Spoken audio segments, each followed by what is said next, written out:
Our third speaker is Dr. Colin McGuckin, a professor of regenerative medicine at the University of Newcastle upon Tyne in the United Kingdom. Professor McGuckin received his PhD studying leukemia in 1991 at the Biomedical Sciences Research Centre, University of Ulster in the UK. Afterwards, he completed a postdoctoral position at St. George's Hospital Medical School, Department of Hematology, where he worked on chronic anemias and stem cell disorders. In 1996, he became senior lecturer in biomedical sciences at Kingston University and reader in 2001.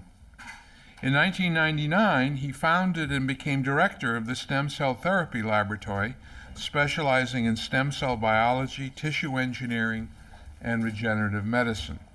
His research collaborates internationally and with industry, and he spent a significant amount of time in Texas at Rice and in collaboration with other institutions in this area. Today, he'll share with us some of the work he's been doing with his collaborators in the United States. Help me welcome Professor McGuckin.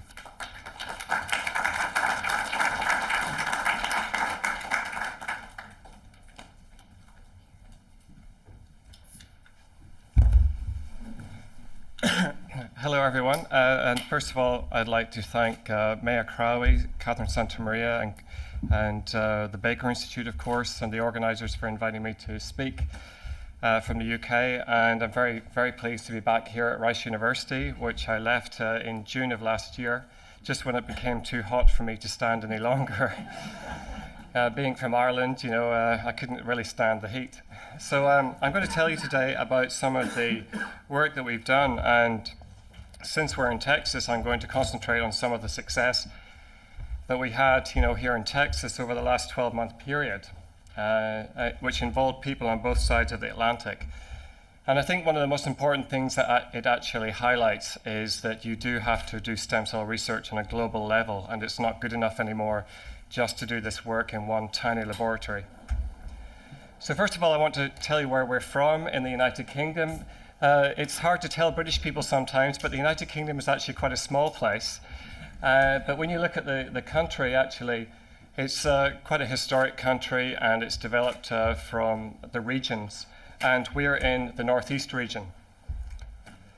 Within this area, we have Newcastle University.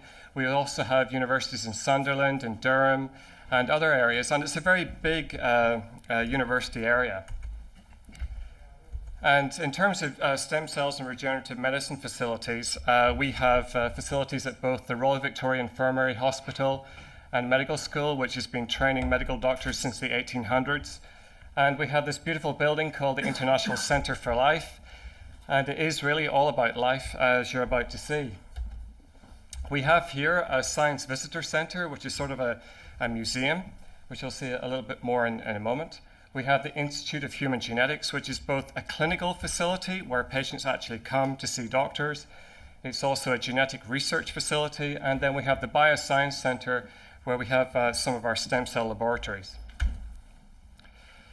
Now, in terms of the Science Visitor Center, we truly believe that it's extremely important to get out there and talk to people about what we do. If you don't explain to people what you do, how can they possibly appreciate the world of stem cells and medicine? So we think it's very, very important to get your hands dirty and go out here and see these people.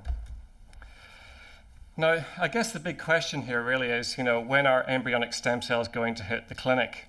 And we know, as Stephen has said, that it's going to take some time for that to happen. And in the meantime, are we supposed to do nothing? Or can we develop something that's actually going to help people for the future with other stem cell sources?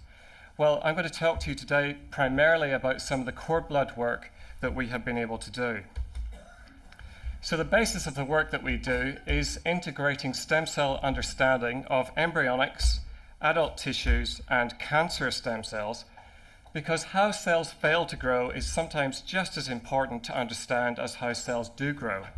And the ultimate aim of our work is all about clinical translation. So we do basic research, but we are at the same time particularly interested to get our stem cells and what we've learned from them to patients as quickly as possible. Now, Stephen has talked to you about embryonic stem cells, and we all, of course, hear about these all the time, about embryonic cells being able to produce ectodermal, mesodermal, and endodermal tissues. But the question is there any alternative to this that we can use in the short term to help real people? Cord blood, on the other hand, is a very easily accessible source, ethically sound, and we have a huge birth rate on this planet. And although in the Western countries the birth rate is going down, in the rest of the world it's still going up. And so we have 100 million babies being born each year, and that is a considerable stem cell source. These cells are also relatively immature and immunonaive, and we have a very large experimental and clinical background in the use of cord blood for bone marrow transplant. And I guess what we're trying to find out now is, can we do anything other than helping people with blood-related problems? So the strategy of our research is really to identify the right cells from cord blood, select them out, manipulate them really as little as possible, because this is key, expand them just enough to do what we need to do for tissue bioengineering, for therapy, and so on. So this is where all the controversy starts, really, because this is really the stem cells, and they're really rather boring, aren't they? And everyone talks about stem cells. Very few people actually show you pictures of what they look like. And they're just very small cells with very little going on in them until you start to look at them in more detail. When we actually analyze our cells, we look at membrane proteins, intracellular proteins inside the cell, and we try to understand in a global version of what's really happening within this cell. We actually develop our own software to understand in 360 degrees the antigens and the components of the cells, which are very important for development, and we reconstruct the world of the cell in 3 dimensions to try to understand, first of all, what the cells are doing, if they're not doing anything, and also whether they're interacting with their environment or not. This is a very early cell taken from cord blood, and you can't see so well here, but you can see here that it's actually looking for something. It's throwing out a long projection, and it's footprinting around looking for something. If you put these cells from cord blood close but not too close, they throw out these amazingly long pseudopodia which connect to each other to communicate. And we've been able to show that if we put the wrong sort of cell on a plate, it will completely bypass the cell to try to communicate with something that it knows is the right thing to communicate with. So in understanding how stem cells grow from the early stages has allowed us to be able to develop new techniques to manipulate them. So we have developed 2 main methods to select out stem cells. And the majority of methods that have been used so far by many groups around the world are, of course, research grade. And these are different strategies to pull the cells out of blood or adipose tissue or different stem cell sources. But many of them are based on magnetics using Dynel beads from Invitrogen or Miltenyi Biotech, and many other companies are producing research grade material. But the majority of these stem cells that are produced in this way may not be useful to actually give to a patient for many reasons. So we have to start developing clinical grade separation systems which are non-magnetic and use something which will pass the FDA approval. And we've been working with a Minnesota company called the BioE Corporation to develop a cord blood separation reagent which is useful to harvest clinical grade stem cells to actually give to patients. Now, as anyone who works with stem cells knows, the really irritating thing about stem cells is that there aren't very many of them. And this is where it all sort of falls apart. You have to take the stem cells from whatever source and you have to grow them up into enough tissue to be able to be useful for someone. And doing this bit is where sometimes it all goes wrong. If you manipulate too much, they develop into something you don't want. If you use mouse feeder layers or if you use mouse-derived serum or human serum, then we start to look at cross-contamination. And this actually is one of the hardest parts of any stem cell science. So the big question is, can we actually expand anything useful from umbilical cord blood? And if we look here about what we get, which is all of the nucleated cells from cord blood, very early restricted progenitors, and a very restricted, very expensive harvesting strategy for stem cells, and you put them into standard culture, it looks like this is the best way to go. And this required the least manipulation. But this is straight from the point of harvest where you took the baby's blood and put it straight into culture. It is not until you start to do ex vivo expansion that you really start to understand the potential of stem cells to be able to produce tissue. And these cells, which were very heterogeneous, only have a very small number of stem cells to be able to then give to a patient. The CD133 have a lot more potential, but it is this very, very restricted group which have not developed so far that actually have the most potential from cord blood. Now, doing this strategy of trying to find clinical grade ways to separate cells has allowed us to produce the first commercially available multilineage progenitor cell line from human cord blood. And we developed this last year with the BioE Corporation. And this is a very unusual cell line in that this cell line is able to produce liver and pancreatic tissue, bone tissue, fat tissue, skeletal muscle, nerve stem cells, and so on. And although, again, we're not pretending that this one cell line is going to be transplantable into someone, I think it does show you that you can actually produce something from cord blood which is useful for the development of stem cell diagnostics and stem cell tools for the future. But the big controversy, I suppose, that we had out of our Texas work last year was the work that we carried out with Larry Denner's group, who's here today, and at University of Texas Medical Branch, and also with the Synthicon Corporation, and Steve Navran from the Synthicon Corporation is also here, where we were able to actually get even earlier restricted stem cells from cord blood than the ones that we had been producing at research grade. Now, we called these cord blood-derived embryonic-like cells. And because of this, we're now quoted on hundreds and hundreds and hundreds of websites around the world as being the ethical alternative to embryonic stem cells. But of course, we're not trying to be embryonic stem cell scientists. Our whole reason for our work is to take a unit of cord blood and harvest just those early stem cells that you really need for a defined patient, develop them into whatever you need, such as liver tissue, and then give it to that one defined patient. We're looking to develop patient-specific therapies, and we're not really in the business of trying to produce embryonic stem cell lines. This is what they actually look like. Over several weeks, they grow and grow, and some people have said that this looks relatively similar to embryonic stem cell formation. But all we're trying to show is that these cells are expandable, and by week 6, of course, necrosis starts to take place in the center of the colony, and in the same way as embryonic stem cell colonies and any other colony, if you don't subculture them, they start to die. But if you do that, you can see that there's very, very good characteristics and a very good growth response over several weeks of increasing your cell number. You can also subculture these cells continually without any karyotypic malformations, and they continue to grow at exponential phase for several weeks, allowing you to expand your tissue continually. And during this time, these cells, which were positive for embryonic stem cell markers in the first week, continue and maintain as long as you keep them in an exponential phase.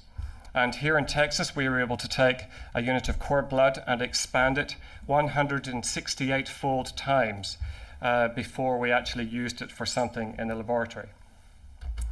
And this is just as examples, some of the markers that they're positive for. They're not positive for SSEA1, which is important for restriction to the early compartment, but they are positive for SSEA3, 4, Tra160, 181, and OCT4 as just a few examples, showing that they're restricted. But again, I would have to say that we're not trying to be embryonic scientists. What we're trying to show is that there are 100 million babies being born every year, and it's a very large tissue source that we can use for development of new therapies for patients today. So what can we actually do with cord blood? So I'm going to give you some examples now of what we've been able to take these cells and develop. This is an early stage neural multiphenotype. This is an axonal neuronal cell, branching neural cell, accessory neural cell. One of the big thrusts in our laboratory in Newcastle is to then develop liver tissue, hepatic cultures. And you can see here on the outside of the culture, we've got very large cuboidal cells, typical of the factory machinery of liver cells. But perhaps more important here In the center of the culture, where things become more dense, you see hepatic cord formation, which is very much more important to show connectivity and homogeneity in your tissue source. But we have this slight problem here in the center of the colony, where we've got some necrosis and death of cells going on. So you can see that stem cell technology, even though we can develop these early cells from cord blood and then put them into culture systems to develop homogeneous liver tissue, in a flat system, it's still not good enough. We've also got a program with our diabetic colleagues, because one of the problems in type 2 diabetes in the older population is the breakdown of the endothelial cells in the lining of the nephron in the kidney. And this, of course, causes the kidney to be more leaky, if you like, than it should be. And so if we can take a pint of blood of the patient and some of the cord blood and develop comparative cultures of endothelial cells, we should start to be able to do experiments to understand how the breakdown in response to sugar overload actually takes place. Now, I said earlier that, of course, that one of the big problems with doing 2D flat cultures of cells is that sooner or later the cells start to grow on top of each other and get very big. And one of the reasons why we came to Texas is because Steve Navran's company develops these very unique bioreactors, which have a very good oxygenation throughput, removal of carbon dioxide, and a very good transmission of nutrients all around the cells that you're growing. And of course, we wanted to find some way to grow our cells in 3 dimensions with and without biomaterial support. And Karen was talking earlier about the biomaterial support that's here at Rice University. But to be able to try to find new ways to analyze how tissue really grows in 3D is actually one of the major limitations of stem cell technology. This is what neural cells from cord blood actually look like, just stained with a fluorescent marker. And as they start to stick down, they start to send out projections and communicate with their environment. But you can see that the minute they start to stick down, they're really not going to be dividing and developing as quickly as they would if they stayed in 3 dimensions. But this is the microbioreactor, which was developed by Steve over the year that we were in Texas. And here we can see a construct of neural tissue actually growing within the bioreactor, and here in a side view. And if I switch on the movie, you can see that the actual construct of neural tissue is staying in one place in a sort of a free-floating system. Now, of course, some people call this microgravity, but what I think is important with regard to tissue engineering is that it allows a tissue construct to remain in one position and develop in 3 dimensions, but still keeping the cells close enough, theoretically, for connectivity. And so we want to be able to understand how tissues grow from the very start through to something actually useful. So this is actually what you see on the neural construct when you take it out of the bioreactor and look at it on a microscope. And in fact, this was done right here at Rice University on their microscope in bioengineering. And the cells are growing in 3D structures made of several dozens of non-flat cells. And if we can develop tissues like this into larger tissue blocks with or without biomaterials, we should be able to start testing drugs and start understanding how these tissues grow from the very early stages, and also develop disease models as well to see how they start to break down. This is liver tissue growing from week 1. And again, these are these very, very early cells which start off being positive for embryonic stem cell markers. They're very early and very restricted. And this is a single cell number here. So after a couple of weeks in hepatic culture, they've expanded already in our other system, and they're growing, and they start to then cohese together into multicellular, and of course then the single cell number goes down. And in some cases, in the early stages, they're producing a marker called alpha-fetoprotein, and then later on, as the tissue starts to get larger, it starts to produce albumin, which of course is important to show that the tissue really is useful. So what I'm trying to show is that cells from cord blood, such a large source of stem cells, could be used to produce ectodermal, mesodermal, and endodermal tissues. And then we could theoretically use these to develop blocks to test drugs on, or something actually transplantable into the clinic. And one of the big thrusts that we have at the University of Newcastle in England is actually to develop liver tissue, which we will then be able to use for pediatric toxic overload. So we have a very large liver transplant program in Newcastle. It's one of the largest in the world. And of course, if a child takes an overdose of paracetamol, which I believe in Texas you call acetaminophen, it only takes 4 tablets of this drug to send a child into toxic overload. And it's been hypothesized that if you could somehow transfuse the patient's serum through an external block of liver tissue, you could then detoxify the secondary metabolites, which really are the problem, as the liver of the child can't cope with. So this is one of our big thrusts to develop this. But I want to finish really by talking to you about a project that we carried out here at Rice University. And it's really an example of how we can actually use stem cells to understand other systems, in this case cancer. And this was a collaboration with Professor Hartgerink's group, who's here, with also the PhD student Lorenzo Ayalisa. And here we were looking at genetic control systems. Now we know that a group of transcription factors called the Hox genes are very important for early stem cell control.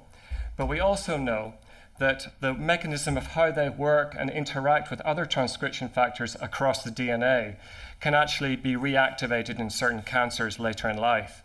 And we were actually trying to develop a way to reversibly inhibit this interaction in stem cells to try to find a way to reversibly take a unit of cord blood, and if it came into the laboratory around 5 o'clock in the evening, we could then go home for the weekend, stick it in the fridge, and then come back on a Monday and continue our experiments. That was our original idea. But we started to find out that something else much more important was going on. Now, the Hox transcription factor family interact across the DNA with another transcription factor family called PBX1 through a very conserved 6 amino acid motif, or a hexapeptide as we call it. And what we tried to do was try to understand how this moves across the DNA to be involved in transcriptional regulation. Now, if we look at the actual binding pocket that sits across the DNA, it's a very, very unique binding pocket. And together with Professor Hartgerink and Lorenzo Ayalisa, we were able to develop a peptide motif to actually interact into that sequence. And what Lorenzo actually did in the laboratory was to take the active sequence of the peptide, which sticks between the DNA, along with something to get it into the cell. And we actually developed this in London before we came to Texas. But Lorenzo did something quite amazing with Professor Hartgerink, which was to add an alkyl tail. And the whole idea behind this is we get very good micelle formation, which is very much better for improved cell delivery into the patient's cells, and also provides protection of the active sequence until it actually reaches the DNA. So in doing so, we're able to reversibly interrupt the transcriptional regulation across the DNA. Now, if we look at the standard growth of our cord blood cells in culture over 18 days, you can see that we're able to expand the cells relatively exponentially. But if we add this original peptide, which was added at either day 7, 14, and so on, you can see quite a significant reduction in the cell growth. Now again, these are normal cells, and our idea was to then add it at this point, go home for a day, or maybe go on holiday for 2 weeks, and come back, take our stem cells out of the fridge, and then reuse them again for what we needed. But through Lorenzo's work, we've been able to find something much more useful. And also, we've done experiments to show that it's a completely reversible system, so that if you actually withdraw the peptide at day 7 and then add HOXB4, which is a promoter protein, then you can completely normalize the growth of the cells. But again, these are normal cord blood stem cells growing in culture. But what we've been able to do here at Rice University is to develop something even better than the original drug that we patented in the UK. And this is the cancer inhibition of pancreatic cancer. And you can see that there's a relatively good inhibition of the cells. But the drug which Professor Hartgerink and Lorenzo Ayalisa have developed has a great deal larger fold inhibition of the cancer cells. Again, this is something which we developed through the UK-Texas collaborations. And if we look at the baseline of what the cells are doing on their own at the first day of culture, and how the cells grow, you can see that the pancreatic cells grow extremely happily in culture. But when you add the first peptide and the second peptide, you get considerably less cells. So you can see that interrupting this particular transcriptional regulation sequence does inhibit the cancer. And if you want to see what the cells are actually looking like, I don't know if you can see it in the slide, but this is the control cancer population growing, pancreatic cancer, of course, with peptide 1, where the cells start to lift off the plate and undergo apoptosis and die. But with the second peptide, which Lorenz has developed, the cells, after only 24 hours, start to lift off the plate and experience a large amount of apoptosis. We've also been able to start testing these on a very large number of cancers, including bladder, chorionic carcinoma, leukemias, melanomas, and so on. And you can see that for some, and this is fold inhibition, there's a very large inhibition of the cancer cell growth. For some, this is sort of an intermediate growth inhibition, and for some, there's virtually no effect at all. And this is important to show that these have no effect because that particular transcriptional factor regulation is not been implicated in that particular cancer. Whereas this one, potentially you could give this drug to the patient with standard chemotherapy, but potentially lower the level of chemotherapy to something more tolerant to the patient. And this one, you could theoretically develop it for treatment on its own. But this, of course, is yet another example of where stem cells and tissue engineering can lead to therapies outside the world of using stem cells for transplant in itself.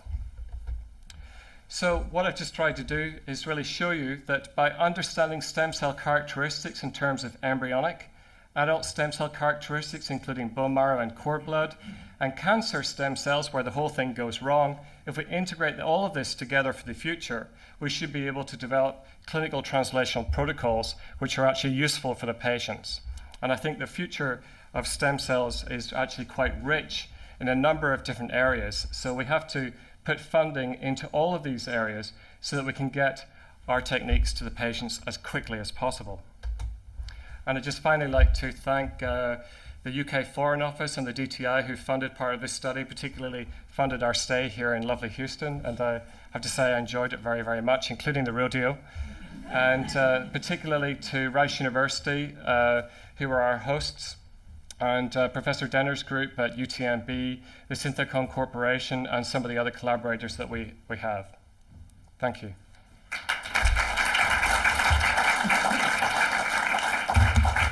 Colin, thank you very much. Questions? A couple of questions I have. Oh, please.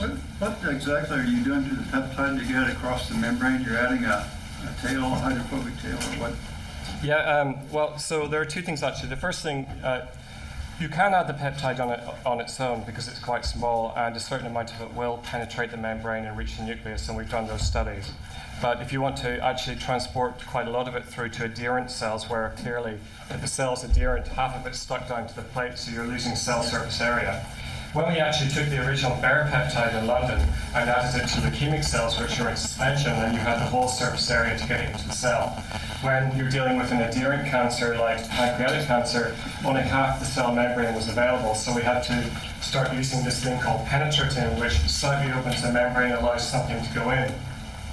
But by adding the hydrophobic tail through the synthetic chemistry here at Rice, they were able to find a more gentle way for the cells to open up and allow them to go in. But it looks like that was added to the penetrant. Yeah.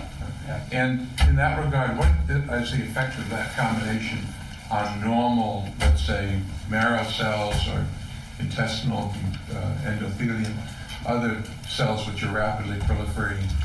Well, the effect is relatively null on most mature cells that don't use the Hox proteins as a transcriptional regulation pathway, but on blood cells you do see significant quiescence. But in other tissue types where the Hox pathway is not actually activated, it's not having any effect. And in terms of the differentiation of the fetal cells, if you compare that to embryonic cells, you demonstrated that there was potential conversion into pancreas, a variety of other kinds of tissues, but it's not clear to me, in comparison to embryonic cells, how far down the differentiation pathway you're likely to go, the functional pathway. And would you just comment on that? Sure. Well, I'll give you an example, which is liver. And we've been able to produce relatively homogeneous liver blocks which we have traumatized, I think is the best word, with different levels of alcohols, different types of alcohols. And it's interesting to know that small levels of alcohol is actually liked by liver tissue. We also have compromised with things like bacterial toxins and a variety of drugs to see the response of the tissue to that. We've also tested for albumin production at all stages of development, and we've been able to then look at the response to bilirubin. Beyond liver cells. Another example with Professor Denner's group is they've been able to take our protocol that we developed with them here in Texas and develop pancreatic tissue, which is now secreting C-peptide and insulin. And I think that's one of the amazing things, and anybody interested in diabetes should certainly give Larry a call, because they've been able to do very, very good research in UTMB to produce very, very defined hepatic pathways. I think that's quite exciting. Yeah, we heard from Steve some concern about it, unless you could get the cells to aggregate into an islet, if you will. One had difficulty in production, but these will aggregate appropriately. Well, certainly with the liver tissue, they're aggregating appropriately, but I think this is where we start to get to the limits of stem cell technology, and where we need to really talk to biomaterials and bioengineering people who can actually start to produce biomimetic peptides who can really provide the environment that organs really grow. Because in reality, a pancreas is not just one type of cell, a liver is not one type of cell, a liver is several types of cells plus connective tissue. So if we're going to grow a three-dimensional liver, we need to be able to develop 3D biomaterials to go with them. And finally, there's, I don't know about the UK, but there's a growth now in this country of fetal cell banks at the time. Unfortunately, most of them up to now are people have to pay for privately, but there is a move afoot to have public banks.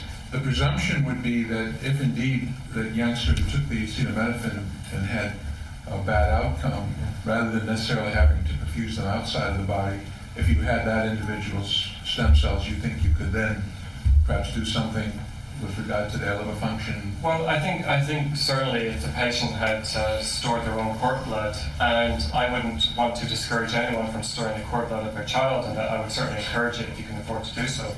But I would prefer to see national cord blood banks in every metropolitan city in the world, which are all tissue typed and coordinated. At that stage, you would not need to continually collect millions of cord bloods every year. You would have a store which was tissue typed and networked by computer across the world. And in that way, you would be able to pull out a cord blood which is tissue typed closely to that patient. Yeah, we'd be just beginning to make the transition to that in the States, but we're a long way away. Any other questions for please? They say that cord blood cells are good, nitrogen stored cord blood cells are good for 25 years. Is it true, or is there a chance that it stores them more? Yeah, He's only been working in the field. Yeah, I'm not even 25 yet. Yeah. So, well, the thing is that the storage of cord blood is a very, very big political hot potato. But we have to look at this realistically. When we first started to store blood products of any kind, people didn't store them in a way that was very appropriate. Now we take a unit of donated peripheral blood and we store the red cells there, the platelets there, the albumin there, some of the platelets there. You know, we store it in different ways. When they first started to store cord blood, they stored the entire unit plus a little bit of DMSO. But now we're working towards a way where we're actually storing different components of the cord blood. And at our university, we have somebody who's been working in this and actually set up the cord blood bank, who's got a lot more experience than me in this area, who's Professor Ann Dickinson. And she has had several PhD students in clinical projects looking at which parts of the cord blood should be stored in order to keep it for 25 years. Because the answer right now is we don't know how long those cord blood units will be stored for. And we do need a little bit of regulation from governments to control the private banks. But at the same time, we have to be realistic. There is not yet any alternative public banking system which is up and running in most countries to be able to rival the private cord blood banks. So right now we have to have some understanding, and I think public-private partnerships are going to be the way to go until finally we have large enough public banks to be able to cover all the tissue types of the population. Thank you very, very much. Thank you.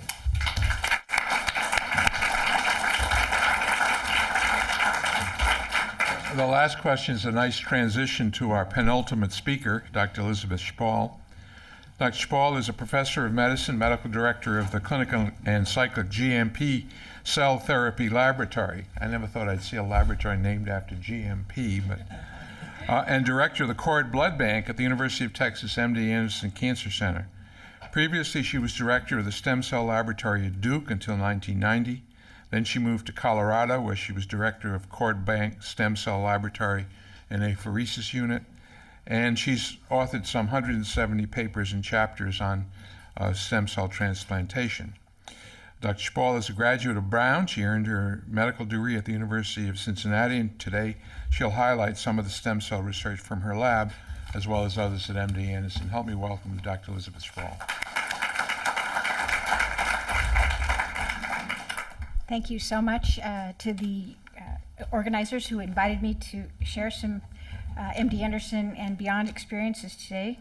And I feel like I've been set up with the previous speaker, as I'm going to spend a lot of time today talking about our new initiatives on the use of umbilical cord blood, which is a new initiative to Texas, and one that I think will be very critical to those stem cell researchers interested in this source of hematopoietic support for regenerative medicine. So I'll begin by talking about our new cord bank, some data from my laboratory on the expansion and transplantation clinically in our transplant center with this source of stem cells. I'm going to talk a little bit about mesenchymal stem cells as vehicles for gene therapy, a project led by Dr. Andreeff of our institution, and finally end up with some non-hematopoietic cell applications of stem cells, two projects led by Drs. Korbling and Dr. Ye, who are here with us today. So let me give you a little bit of background as a stem cell transplanter on the use of cord blood for stem cell transplantation. So we use allogeneic transplant for a number of diseases shown on this slide, increasing numbers for the vast majority of patients with such afflictions.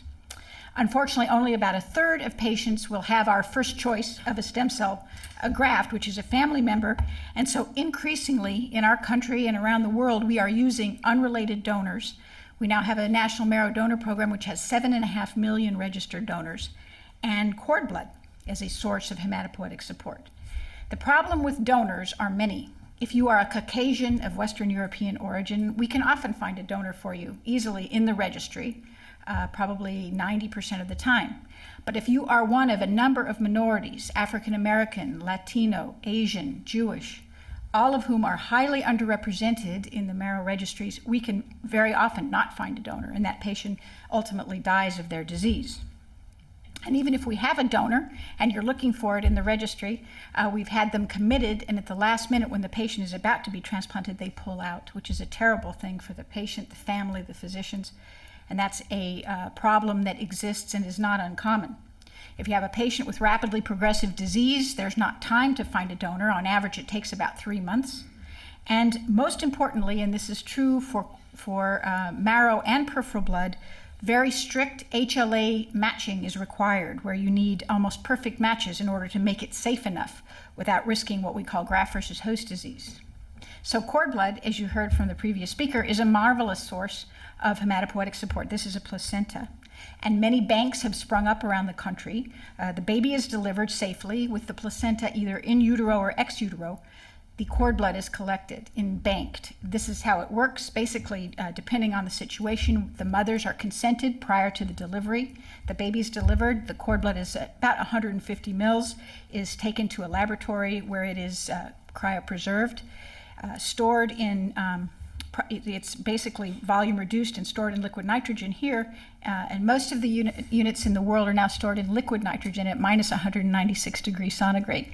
To answer a question, the oldest cord that's been used to date was about 12 and a half years old. It engrafted beautifully, but there are many units now in the freezers around the country, particularly in New York, which has the oldest bank in the world, that are bordering on 17 years old. And so we'll be having that data forthcoming on what the viability and success of those cord blood units are. But safe to say, if you're at minus 196 degrees, I think we'll be okay, certainly for the 15-year time frame. Cord blood has a lot of advantages. The other speaker alluded to those. There's no invasion. It's basically a waste product. Expanded minorities can be basically consented and banked. They're immediately available. And very importantly, they appear to be more naive and potentially more plastic than the adult marrow or peripheral blood progenitor cells.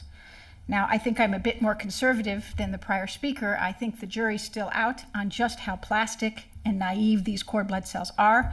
I'm not convinced that they're even close to the flexibility or plasticity of an embryonal stem cell, but in this current climate, basically we're stuck with this source of cells, and they do appear to be more flexible than a more committed marrow cell, and for those reasons we've chosen to pursue them. There are now about 58 banks in the world. 6,000 patients have received these units, all for stem cell transplant indications, none yet for extrahematopoietic reasons, although there are many trials in development. And so it is definitely an exploding source of hematopoietic support. This just shows you that in transplant, cord blood versus bone marrow in the unrelated setting, they appear to be comparable in terms of survival. And that's why there's so much interest in these cells, because they really do appear to be effective. And because of this, you may have heard, in December of 2005, President Bush, after 2 years of investigation and debate, signed into law a cord blood legislation bill. This will provide $79 million over the next 5 years to increase the United States inventory of cord blood units with 150,000 new high-quality units. Basically, HRSA is going to come out with a request for applications, we hope in the next 3 months, and then up and running cord banks will be able to compete for this funding to help support this initiative to get more new cord blood banks on the map for all of us. One of the mandates of this initiative is that you must, in addition to be able to bank high-quality cord bloods for clinical use, be able to provide substantial numbers of cord bloods for research, which I think, again, is critically important to the field of stem cell research. This is a slide we're very proud of, and again, just speaks to the minority issues. On the first set of bars are the first 3,000 patients we transplanted at MD Anderson, 25% of whom were minorities. And then on the second set, 105 patients with cord blood we've transplanted since 1996. And what you can see here is that 59% of those are minorities. So again, underscoring how critically important this source of hematopoiesis is for patients who don't have donors. And this will also be reflective in the regenerative medicine arena, where matching may be critical. Because of all this, MD Anderson has agreed and in April of 2005 established the funding for our Houston-based cord blood bank. This is a true partnership between Baylor and the Bentab Hospital. Jolie Simpson is the PI from there. The Women's Hospital of Texas and MD Anderson, where we are now banking units as rapidly as we can in an attempt to provide cells for the patients of Houston, Texas, and beyond. This is just a extrapolation. We now, on the bottom, this is projected collections. We're now just at Women's Hospital, about to open at Bentab, and we've now consented 1,400 donors and basically banked 837 cords. In the yellow here, you see an important number, and that is the number of units we have collected and stored, but these were not either large enough or for some other reason clinically acceptable for the bank, and these units are all available for research. And we have a large number of investigators now. As long as you have an IRB-approved protocol, either at Baylor, MD Anderson, or one of the Texas institutions, you're certainly welcome to apply for the use of these units, and we're trying to provide them to all investigators who are interested in moving this field forward. So what are the disadvantages of cord blood? They have 2 logs lower cells than a typical peripheral blood graft, and so clearly they are slower to engraft in a patient and do not engraft as readily as bone marrow. And so basically my laboratory over the past decade has been focused on ways to expand these cells ex vivo, much like you heard previously, in an attempt to improve this engraftment potential of these units. And I'm glad to say I took out a lot of the expansion data simply to show you just a few illustrations of how in one strategy we're trying to expand the short-term myeloid and megakaryocyte progenitors with a variety of growth factors. Basically, we use initially CD34 and now more recently a CD133 positive fraction. We're culturing them outside the body with stem cell factor-based growth factors, GCSF and thrombopoietin. And with this strategy, we get about 100-fold expansion of the cells. When we use these clinically in very small doses, we got good engraftment with a graft failure rate of 6% compared to about 20%, which is in the literature. But it was still a very long time to recovery. It's about a month until the patients recovered. I then moved to MD Anderson, and we made several changes to the strategy. We're using 2 cords now instead of 1, which is becoming very popular and it seems to be effective. We're expanding 1 cord entirely. We've improved the expansion strategies, which I won't go into, but needless to say, we're now studying this clinically. We have a randomized trial ongoing where patients receive either 2 unmanipulated cords or 1 that is expanded and 1 that is not. All of the work is, all of the preparation for this process is done in our state-of-the-art GMP facility at MD Anderson, where the FDA has basically looked and approved the use of our facility for these kind of complex graft manipulations, much like the facility at Baylor.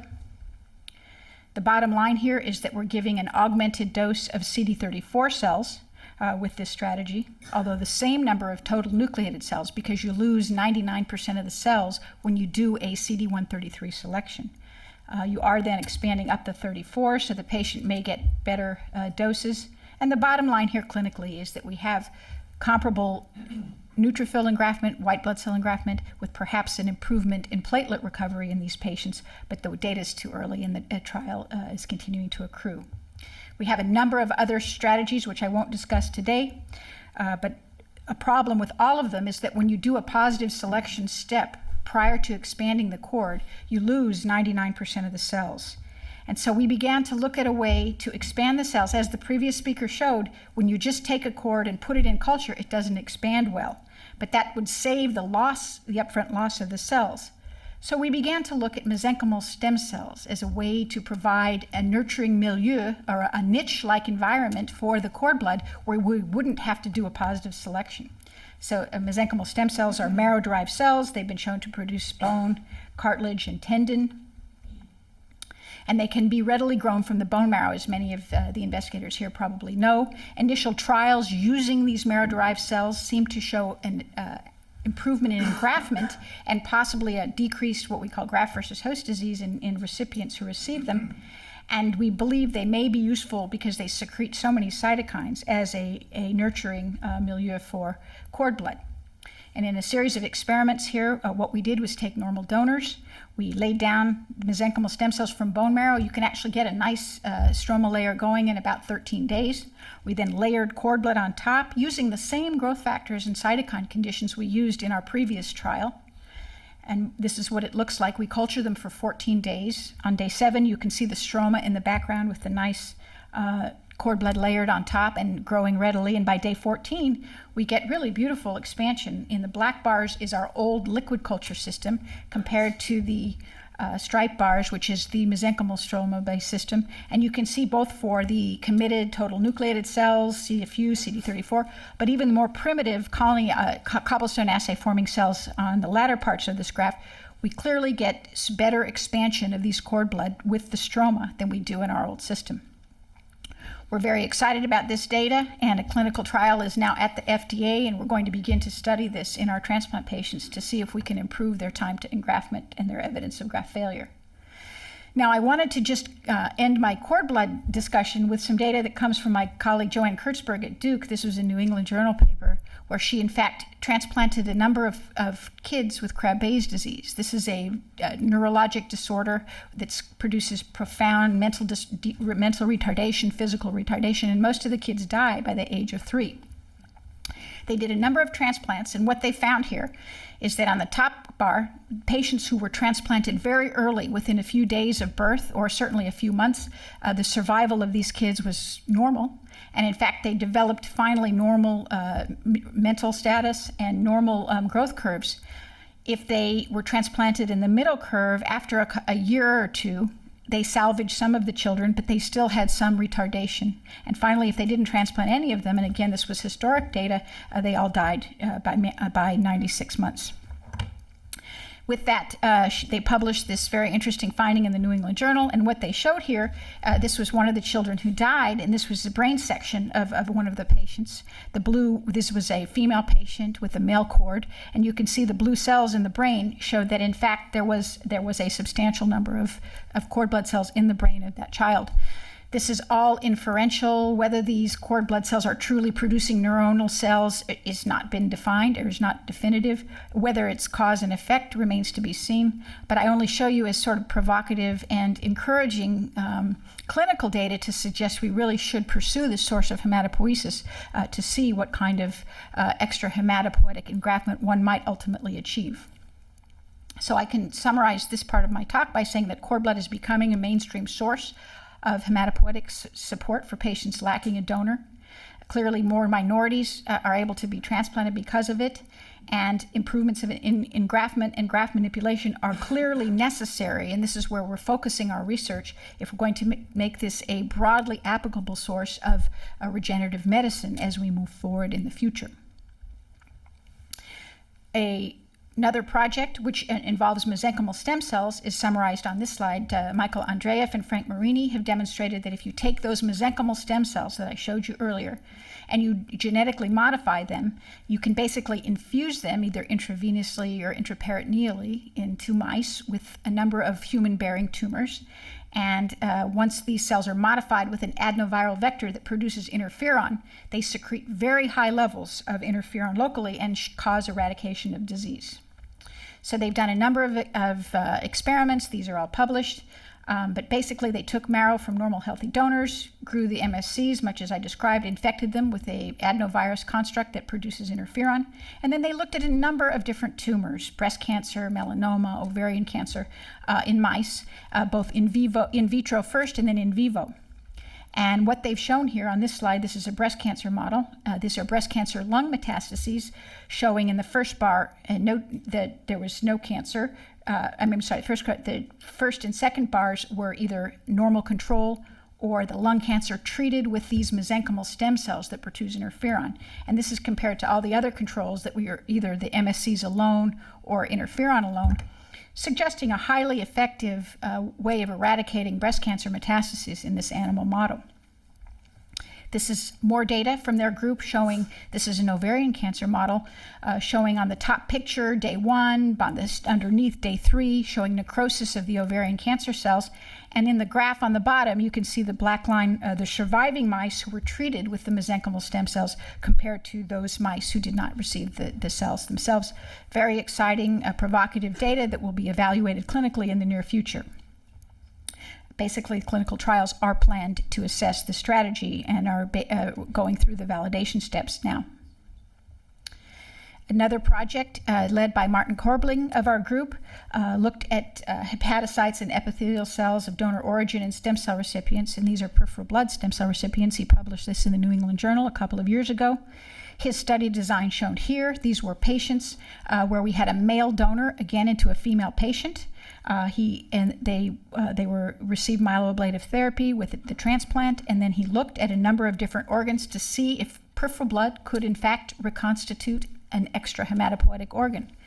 And these, I'm going to take you through a series of his slides now, basically H&E, CD45, cytokeratin, interface fish, and you can look through A through F, the various stains. What he showed here was that the male donor-derived cells could be readily detected in the epidermis of a female patient compared to the original XX phenotype of her cells.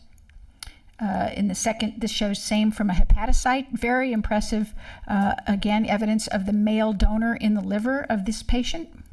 And finally, in the gastric mucosa, equally or almost as good evidence of engraftment of the peripheral blood stem cells when compared to the female phenotype pre-transplant.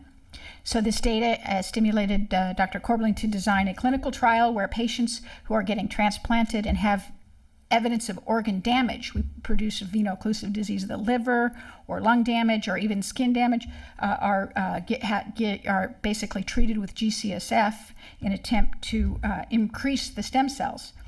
if the frequency of the stem cell is increased and goes to the site of tissue injury, we're hoping to show that tissue repair and replacement on a clinical level may be operative here by providing stem cells for this kind of regeneration. And this trial is ongoing. And finally, Dr. Ye, who's the chairman of cardiology at MD Anderson, has a large project focusing on stem cells for the regeneration of the heart. And basically, his goals are to achieve cardiac regeneration in the next decade and elucidate the basic mechanisms of such a strategy. And I don't have time to go through all his data today. I'm just showing you one very provocative slide from his work. And what you can see here is fusion, cell fusion. He has a mouse model with mouse cardiomyocytes that are shown here in the green with a human stem cell in the red. And what he's shown in his mouse model, when he injures the heart and then infuses the stem cells, he gets beautiful evidence of fusion of both the heart, the human and the mouse cells, suggesting, in fact, that this has really been a biologically relevant event. There have now been a number of studies clinically showing improvement in cardiac function in patients getting stem cells. Dr. Willerson's group is pioneering the way here in Houston to look at that. And so we're very excited about Dr. Ye getting to perhaps define some of these mechanisms of improved cardiac repair that we're seeing published in the literature. So in conclusion, I will say that there's significant potential for improved and novel therapeutic use of adult stem cells, in particular cord blood, with manipulations being studied at MD Anderson. We're going to try to improve engraftment and immune reconstitution. We're looking extensively at mesenchymal stem cells in a number of different projects and try to marry them to the cord blood and attempt to improve regenerative medicine potential. And we believe that there may be lots of potential here with collaborations ongoing in Houston and the world, in the UK, as we move forward. Dr. de Krombe and Berenger are leading a formalized stem cell research effort now at MD Anderson. We're focusing on expanding research both for normal and cancer stem cells. We're recruiting 2 new stem cell investigators as we speak and have plans to recruit additional ones as we get funding. We're trying to foster new collaborations with investigators in Houston and in Baylor, UT, and Texas Heart are now collaborating with us. We hope to expand that to Rice and to other institutions. And we're sponsoring a number of symposia. We had a mini symposium a few months ago and one this October in 2006, where we're bringing in world-renowned stem cell investigators. And we hope you'll join us and attempt to cross-fertilize and give us more enthusiasm to move forward with these joint projects. And with that, I'll stop and acknowledge a lot of my MD Anderson collaborators who were responsible for the work I showed today. Thank you.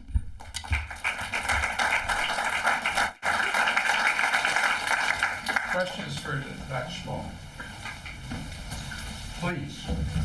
What highest known percentage of XY cells within a female recipient after heart transplantation, and does this percentage increases with time after transplantation? I think I'll defer that question to my colleague, Dr. Korbling, who actually led those studies, and let him answer.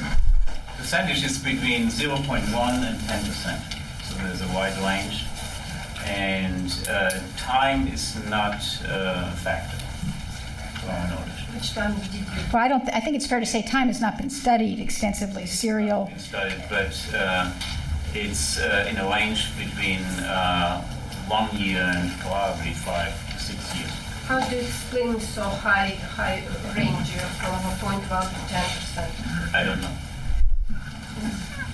You know, it may be a receptive milieu. It probably depends on the amount of damage. So Martin's patients have been transplant patients, and they experience damage of all organs with that. And it may be that the more damage there is, the more recruitment of stem cells you have into the sites of injury. But that's just a hypothesis. It's also a technical problem, to find cells that exploit. You only identify a small percentage of cells that really carry the exploit. Do you make control for? I mean, the woman who gave birth to sons could have these XY cells coming from embryo, not from. So you make these controls. Yes, that's what we call microchimalism, and we have a history. We know in that particular study that only 1 out of 6 patients or stem cell transplant recipients gave birth to a male. Although it's always a consideration in such a study. Other comments, questions? Yes, please. Dr. Spell, for your MSC and cord blood co-culture expansion data, do you have to match the cord blood to the marrow MSC? No, not at all. In fact, we've now done 25 different donors and taken 3 cords and mixed and matched, and there seems to be no difference in the expansion capability, so they're completely mismatched. I mean, we don't even, we don't try to match them at all, and they reproducibly are expandable, which was very gratifying for us to see. And when you move to clinical transplant, do you foresee that you'll have to match? Well, very good question. So what's before the FDA now is that we would use a family member who would be a haplo match for the first trial because that's probably more palatable to them than having unrelated donors. So we're going to use family members that are haplo and grow the MSCs and then put the cord on. But as you can imagine, that's extremely inconvenient and logistically problematic. So we're hoping that we can ultimately develop an off-the-shelf MSC product from a number of donors that we will then be allowed to use as the expansion stroma.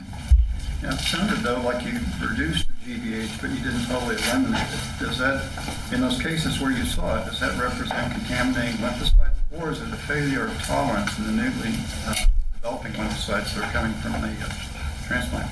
Right. So there's only been 1 trial of MSCs infused to abrogate GVH. And this was in a trial where patients got peripheral blood progenitor cells, a full graft, and then a small aliquot of marrow from the same donor. And there it was shown to abrogate the GVH that one would have predicted from a historical control. But there's never been a pure study yet of GVH complete abrogation. Now, there have been, Katerina LeBlanc published in The Lancet, she's transplanted 13 patients who had refractory GVH with MSCs from a family member or an unrelated person, and it's abrogated. It's basically reversed steroid refractory GVH in 40% of those patients, and they're alive now, free of GVH. And that's published in Lancet 2 years ago. So I think that's the most intriguing data we have about the MSC's effect on GVH, but you're correct, it's never been prevented in any transplant. It hasn't been studied yet. We're involved now in a randomized trial that's sponsored by the Osiris company, who have an off-the-shelf MSC product, and we are giving the MSCs as prophylaxis for GVH, and so that will be forthcoming, that data. You showed a remarkable increase in growing up cord blood out of mesenchymal cells. What do you think is the critical factor in the mesenchymal which is producing that kind of growth? That's a very good question. There are a number of postulates. The Wnt system is being postulated as one, a notch signaling, notch ligand signaling, but it's really not known. And we've just begun a couple of collaborations with some signaling investigators in Houston to try to dissect that out and figure out what it is actually that's being secreted.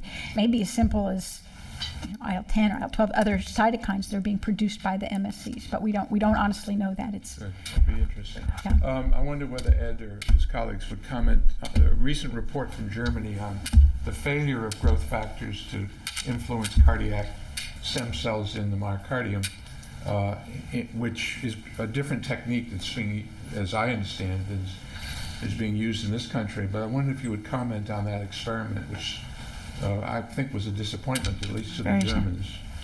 The paper that was just published, did you see it, where the GCSF didn't improve? There are a lot of clinical trial in cardiology. I think the basic problem with the clinical trial is, I think there are 2 different cell sources are used. One is bone marrow, the other is the peripheral blood. They all show clinical improvement, but that's really the limit. They never have shown there is myogenesis.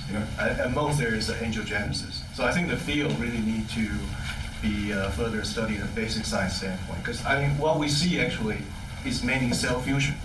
Using peripheral blood stem cell in animal model, we see predominant cell fusion. So what is the consequence of cell fusion in the long term? We don't really know. So I think there's still a lot of basics that need to be catch up. But that particular paper, and just to come back, uses a 5-day GCSF treatment compared to our design trial, which is 4 weekly weekly treatment schedule. So this is a very, very short and probably by far not sufficient treatment trial. Yeah, when you give 5 days, basically the cells go up and they plummet, and so by day 7 they're gone. So the cytokine secretion, you wouldn't have thought that was poorly designed in terms of providing that ongoing effect for several weeks you probably need for healing. Well, I just want to clarify the difference in methodology because there have been a number of questions raised by that. Finally, it wasn't clear to me on the experiments that are going on with regard to cancer. Do those experiments involve growth factors and cells or growth factors alone? This was the ones from Michael Andreeff? Yeah. He is transducing the MSCs with interferon, Okay. with an adenoviral construct that secretes very high levels of interferon locally, and then he's simply infusing the cells that are homing to the tumor and elaborating the interferon there. There's nothing exogenous being added. Okay. So it's all endogenous. It's all once he you've got transduces. them in. Yeah, very exciting data. Any other questions? Thank you very, very much. You're very welcome. Thank you. After a meeting this rich in various aspects of stem cells, it's important to have integration, synthesis, and we're very proud of the fact that Bill Brinkley, who's Senior Vice President for Graduate Sciences and Dean of the Graduate School of Biomedical Sciences at Baylor, is going to do that synthesis. Bill is a Distinguished Service Professor in the Department of Molecular and Cellular Biology. He serves as co-director of the Keck Center for Computational Biology. Bill's very well known in the scientific community, where he's been president of FASAB in the late 90s. As president of FASAB, he was very articulate in speaking to the Congress and the White House about issues affecting scientists and helping gain support for doubling of the NIH budget in view of the current budget situation. Bill needs to be even more eloquent to turn the tide. Bill still stays very actively in talking to policymakers, churches, a whole variety of other entities about embryonic stem cell research, and in the programs that Representative Woolley commented on. Bill was an important spokesperson to the legislature with regard to a number of these issues. Please help me welcome Bill Brinkley.